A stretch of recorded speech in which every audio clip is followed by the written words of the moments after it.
Hello and welcome to SMARTpod, brought to you by Smart Security Solutions. I'm Andrew Selden. I'm the editor of Smart Security Solutions. And in today's podcast, we're going to be focusing on cybersecurity. Now, I don't have to tell you that cybersecurity is in the news all over, and I think we all have some kind of awareness, even non-IT people, that there are risks basically in our personal devices right up to the enterprise level business in terms of cybersecurity and specifically, I think, ransomware.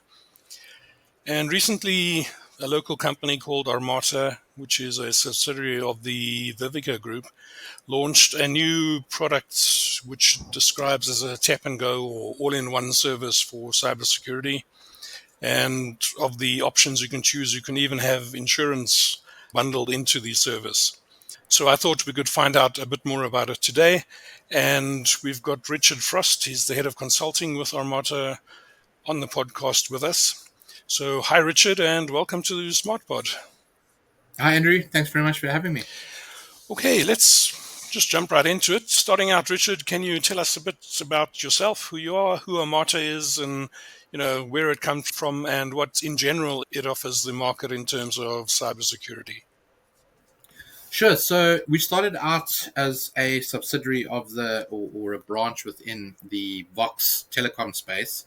In order to create our own identity in the cybersecurity space, we kind of spun out into our own separate PTY, still owned by the Vivica Holdings Company. It has allowed us to obviously create a unique identity and allowed us more freedom to expand our portfolio. Under our leadership of Caesar Tonkin, our MD, we've obviously created a proper security operations center. I've moved from the product side of growing the product space within a Armata to the head of consulting. So now I actually use consulting-led engagements to drive companies in the right cybersecurity direction. We've been officially more than 18 months in existence as Armata, but the experience that we have, I alone have got 28 years in IT and cybersecurity. Caesar pretty much the same. Quite a few of the senior management team have been around for quite a few years. We do have a lot of young, up-and-coming, very bright people. We have a couple of sort of older, more experienced and very skilled resources. We've built a world-leading penetration testing team, as well as consulting around the different frameworks and standards like NIST and ISO and that as well. Okay. As I mentioned in the beginning, cybersecurity gets a lot of attention these days, and I read a couple of articles that say the cybercrime economy is the second largest economy in the world. So my question to you is, you've been in the Armata business for 18 months, but as you said, a lot longer in the ICT space and the cyber space. What are you seeing in terms of organizations and their ability to protect themselves and their awareness of what's happening in the cyberspace? And also with that, are boards and other company leaders getting more involved in cybersecurity, or do they just see it as an IT issue and the IT guy just has to sort it out? Yeah, it's interesting. In the last few years, we've seen a tremendous growth in awareness around cybersecurity. And I think one of the biggest reasons for it is, like you were saying, it's become incredibly lucrative for the hackers. I was reading an article the other day where they were saying these guys are now earning more than Pablo Escobar was in the drug trade, at the height in the 80s. There's massive state-sponsored groups. The Russians in particular have massive hacking groups.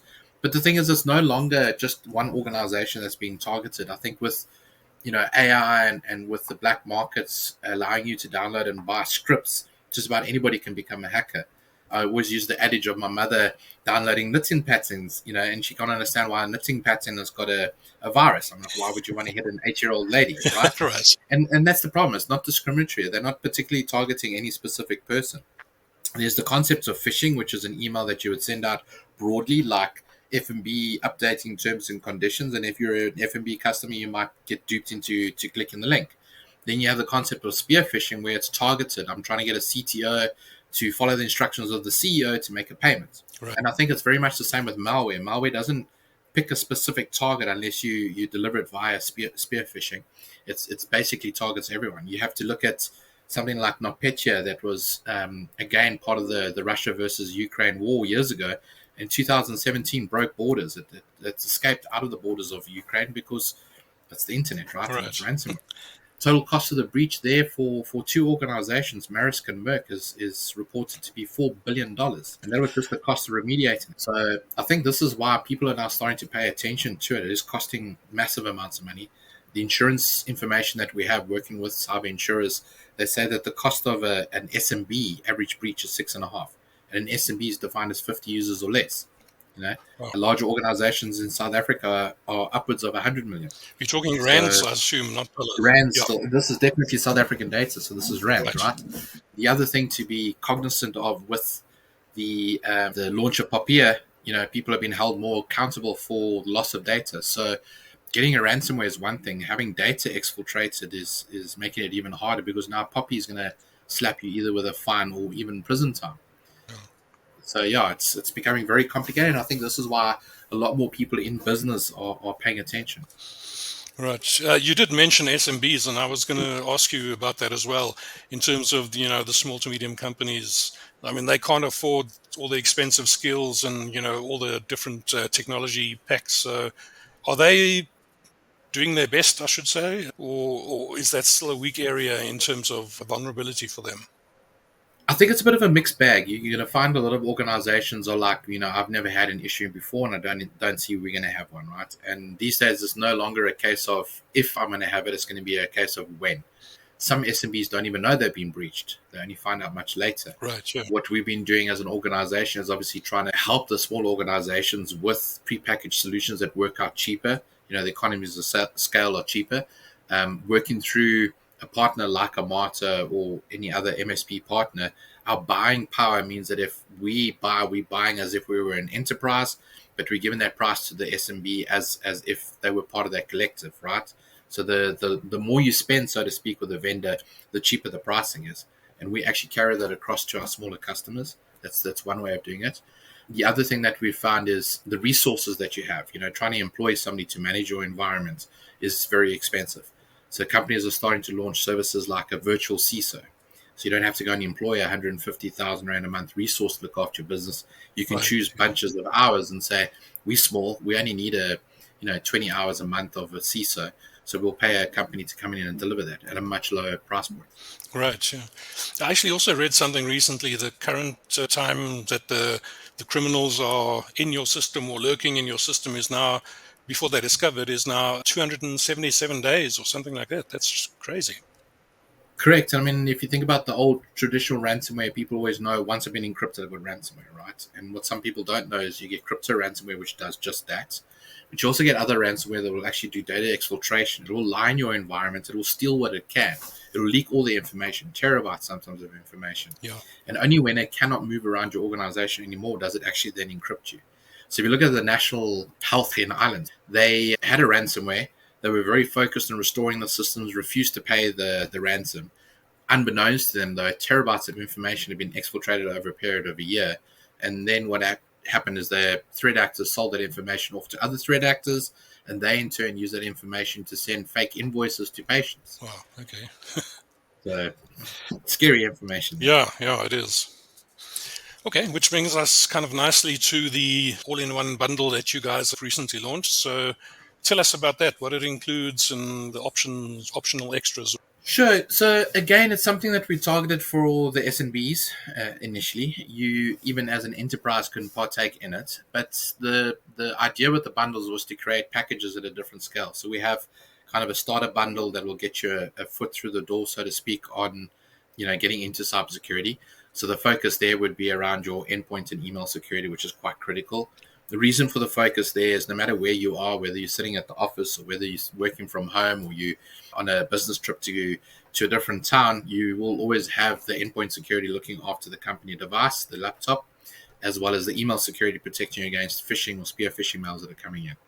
Those bundles could then expand, adding in things like network security. So you could add something like zero trust network access, which allows you again from anywhere in the world to access the corporate environment, but in a secured way. Things like vulnerability scanning we have in a different module as well. And the reason for that is if you look at a company with 10 users or less, for them to go and buy a firewall, for example, it's going to cost you, 20,000 Rand, or you can buy it as a monthly rental device. It's still 2,000 Rand a month just in the network security. Whereas now, if you've got 5 users and you get something like ZTNA, it's a cost per user per month. You basically only pay for what you're consuming, so to speak.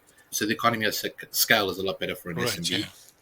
But then also from a management perspective, our bundles are fully managed. So you don't have to now go and employ resources that will continuously look for threats, utilizing the solutions that we're selling. Okay. And I mean, there's also in the launch press release, there was talk about warranty protection and insurance as well. Yeah, so the warranty is a Armata product that we have. It covers you for up to R1 million for an event like a network breach or for ransomware, as well as an IoT failure. So if you are hit with some form of cyber attack that brings down an IoT device that's used for business, it will be protected and covered under the warranty. It does renew, so every 12 months on the anniversary of the contract, your R1 million will top up if it's been used before. So effectively, if you were hit with a ransomware and it cost you, call it 250,000 Rand to fix that, you will still have 750 of your warranty left. But at the end of the year, it will go back to R1 million. We're then also working with quite a large cyber insurer called I2. They're working in collaboration with Hollard. And what we do there is we try and do some risk mitigation for the insurer because, cyber insurance, because of the unknown risk, is still a bit of a, thumb suck. So the intention is to go in with the insurer, try to put solutions in place that would help mitigate risk to the insurer as well as the customer. So effectively, if you have a level of risk mitigation where they feel that there's a very slim chance of you having a breach, they will actually give you a discount on your premium. The more of a risk you are, obviously, the higher the premium becomes. Right. Yeah. So the intention there is obviously to kind of scan your environment, tell you where your cybersecurity stance is sitting currently, build a roadmap, where to improve and match it back to your business needs as well as your budget. So obviously don't want to push you to spend too much money in one go. But at least then the insurer also knows that you do have a mitigation plan. And while you might be a risk now and onboarding their customer within 12 months, potentially you could be a lot better. And then on renewal, they can actually reduce your premiums. Right. It's pretty similar to the physical security industry where, if you have an electric fence and alarm, you get a discount kind of thing. But as long as you're trying to prevent a claim, then you benefit from that. Exactly. So we're almost like the tracking device for a company. Right. Okay. Now, one thing I have to ask, in the launch announcement, Armata describes it as a tap and go solution to cybersecurity problems. And, being in the IT industry and in the security industry, that made me sort of raise an eyebrow there. So how simple is it to get the thing up and running? So our intention is to streamline it even more, but effectively, depending on the bundle that you have, a lot of the times because of the fact that email security is kind of either at a domain level, in other words, we redirect your emails to us first, and then we push it through to your actual email provider.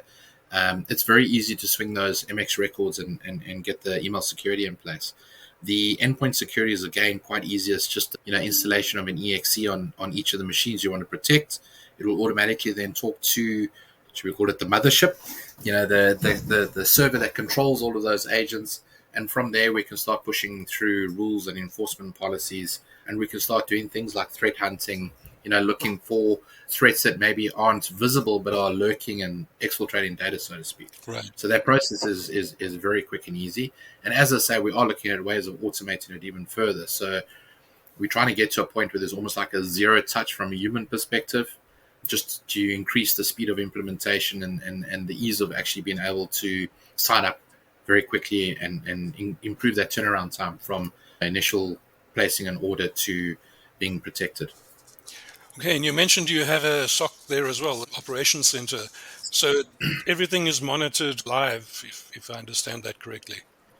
So we do offer different levels of services there again, depending on your budget. So you could have a basic, we look after the solution for you, make sure that it's working and operating. And then we can add in different levels of engagement where, for example, we start proactively monitoring your environment, which is what the Security Operations Center does. And we can do additional things like active threat hunting, where we literally sit in there and combing through your environment, looking for threats all the time. A lot of that is done through operators themselves, as well as using artificial intelligence. So what used to take our operators 2 days to do, we're now doing less than 20 minutes. Wow. So it's getting efficient. It's getting a lot quicker. Yeah, well, that brings me to my last question. We've hear a lot about how AI is changing the cyber game, both from the criminals and the protectors side of things.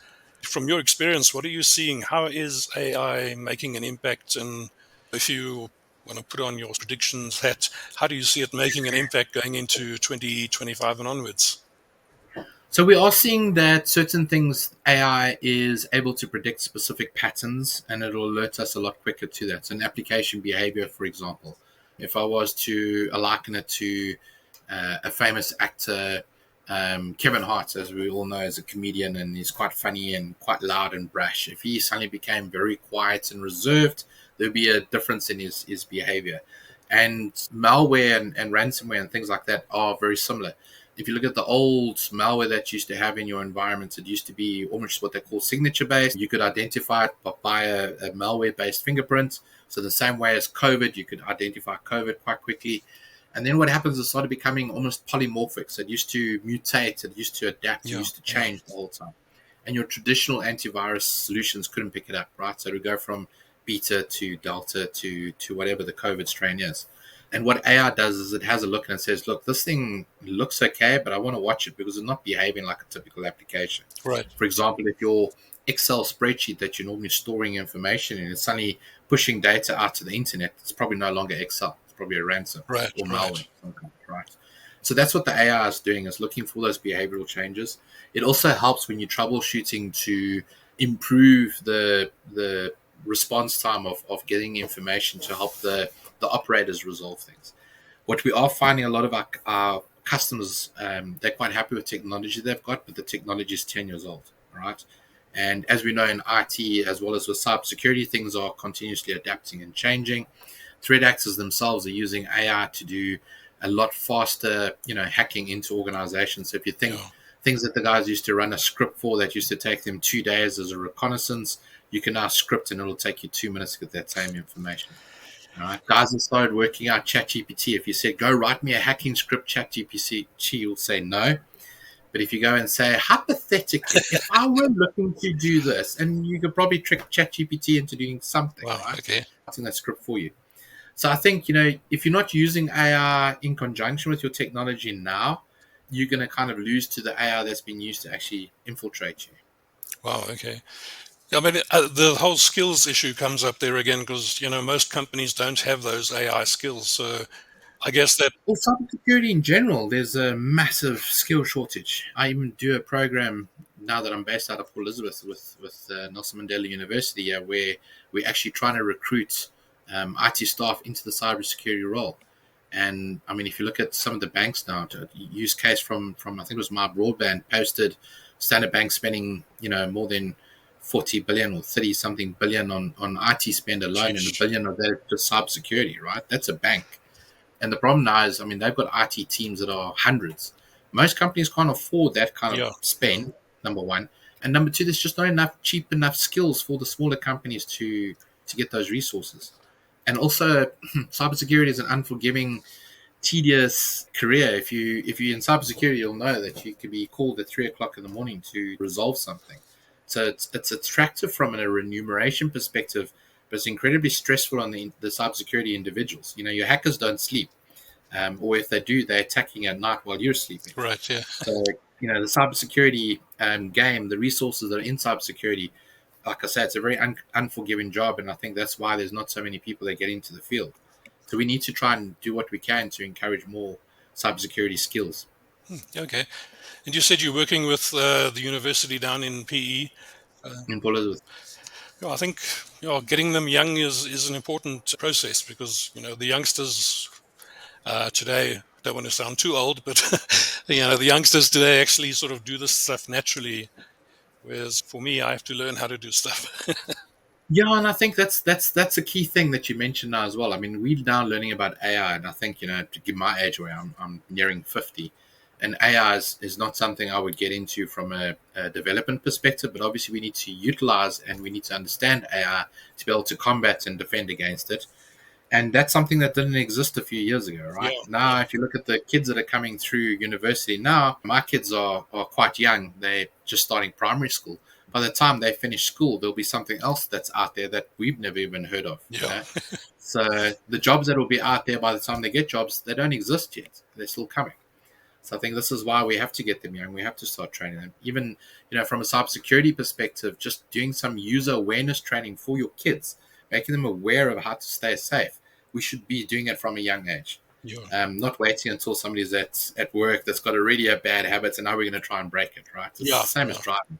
If you went and drove for 20 years and then went and did your license, you'd fail, right? Right. So, Okay, yeah. Actually, that just brought to mind, you did mention in the announcement that within the bundle that you have cyber awareness training as well. correct. So the intention there would be to kind of train the users in an organization what to look out for, how to be more cyber aware. The intention would be if you saw a mail and something looks suspicious about it, how would you identify that it is suspicious? And then what not to do. Like, don't go and click on the link that's going to take you to the malicious site, or, open an attachment, or really, why is it that I keep winning all of these Takealot Yeah. vouchers? I can't even remember signing up for this. Yeah. And I think, we joke about it, but I think the Amazon free $250 voucher is still the biggest phishing attack out there. Yeah. Still catching people on a daily basis. So, Wow. Okay. Thank you very much, Richard Frost from Armata. Thank you for being on the podcast today. I will include links to Armata and the announcement of the bundle that you guys have released in the actual podcast. And yeah, thank you very much. Appreciate it, and appreciate all the info you've given us. thank you very much, Andrew. Lovely chatting.